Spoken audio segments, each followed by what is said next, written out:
Yes, ബീഹാറിൽ എന്ത് സംഭവിക്കുന്നു എന്നാണ് ഇനി നമ്മൾ നോക്കുന്നത്. ബീഹാറിൽ തെരഞ്ഞെടുപ്പ് പ്രചാരണം ശക്തമാക്കുകയാണ് മുന്നണികൾ.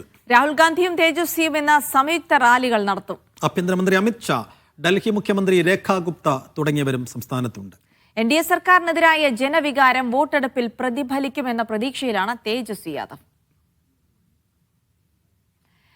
പട്ടേലിൽ നിന്ന് സജു തോമസ് വിവരങ്ങൾ നൽകും. സജു, അങ്ങനെ നിയമസഭാ തെരഞ്ഞെടുപ്പ് അടുക്കുന്നതോടുകൂടെ താരപ്രചാരകരൊക്കെ സജീവമാകുന്നു. മുന്നണികളെല്ലാം വളരെ ശക്തമായ ഒരു പ്രചാരണം ഉണ്ട്, അവിടെ നടക്കുന്നു എന്ന് കൂടി അറിയുന്നുണ്ട്. അപ്പോൾ സ്വാഭാവികമായിട്ടും NDAക്കെതിരെ ഒരു തുടർ ഭരണം അല്ലെങ്കിൽ ഭരണത്തിലുണ്ടാകുന്ന ഒരു ഭരണവിരുദ്ധ വികാരമൊക്കെ ഉണ്ടാകുമെന്ന പ്രതീക്ഷ തേജസ്വിക്കുണ്ട്. അതിനപ്പുറത്തേക്ക് തെരഞ്ഞെടുപ്പ് പ്രചാരണ രംഗത്ത് സജീവമാകുന്ന വിഷയങ്ങൾ എന്തൊക്കെയാണ്?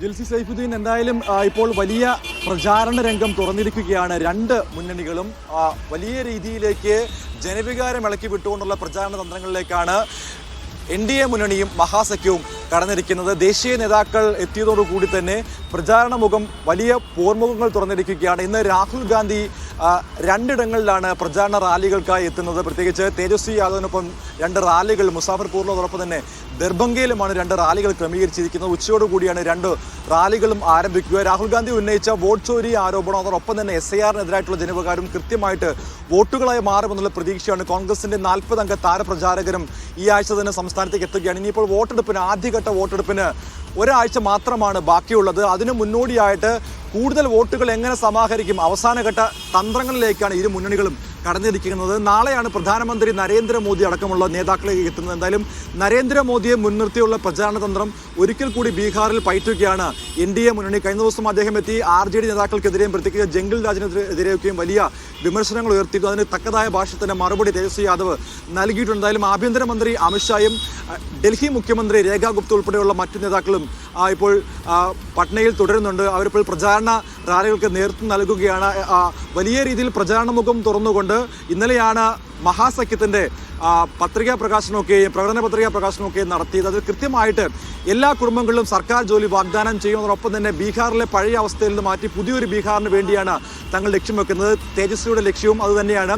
ബീഹാറിന്റെ ശോചനീയ അവസ്ഥ മാറ്റി പുതിയ ഒരു ബീഹാറിനെ കെട്ടിപ്പൊടുക്കുകയാണ് മഹാസഖ്യത്തിൽ ലക്ഷ്യമെന്ന് അദ്ദേഹം ഇന്നലെ പ്രഖ്യാപിച്ചിട്ടുണ്ട്. മഹാസഖ്യത്തിലെ എല്ലാ നേതാക്കളും ഒന്നടങ്കം അഹോരാത്രം പണിയെടുക്കുന്നതിന് വേണ്ടിയാണെന്നുള്ള പ്രഖ്യാപനമാണ് ഇന്ന് നേതാക്കൾ നടത്തിയത്. എന്തായാലും ആ പ്രകടന പത്രിക കൂടുതൽ ബലവത്താക്കി തീർക്കാൻ വേണ്ടി കൂടുതൽ ജനങ്ങളിലേക്ക് അതിൻ്റെ ആശയങ്ങൾ എത്തിക്കുകയാണ്. രാഹുൽ ഗാന്ധി ഉന്നയിച്ച ആരോപണങ്ങളിലൂടെയും ഇപ്പോൾ പുറത്തിരിക്കുന്ന പ്രകടന പത്രികയിലൂടെയും കൃത്യമായിട്ട് ജനങ്ങളുടെ ഇടയിലേക്ക് ഈ ആവശ്യങ്ങളും അതോടൊപ്പം തന്നെ പുതിയ സർക്കാർ വരികയാണെങ്കിൽ എന്തൊക്കെ ആനുകൂല്യങ്ങൾ നൽകും, പ്രത്യേകിച്ച് 200 യൂണിറ്റ് വൈദ്യുതി അവർക്ക് നൽകുന്ന പ്രഖ്യാപനം വന്നിട്ടുണ്ട്. കൂടുതൽ സർക്കാർ ജോലികൾ വാഗ്ദാനം ചെയ്യുന്നുണ്ട്.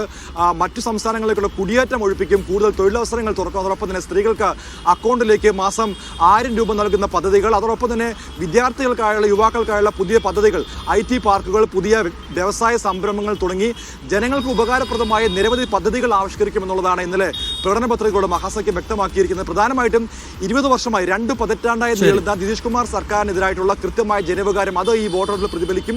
അത് തന്നെയാണ് ഏറ്റവും വലിയ മുഖ്യമന്ത്രി. അതുകൊണ്ട് തന്നെ വലിയ പ്രചാരണ മുഖം തുറന്നുകൊണ്ട് മുന്നേറുകയാണ് ഇരു മുന്നണികളും.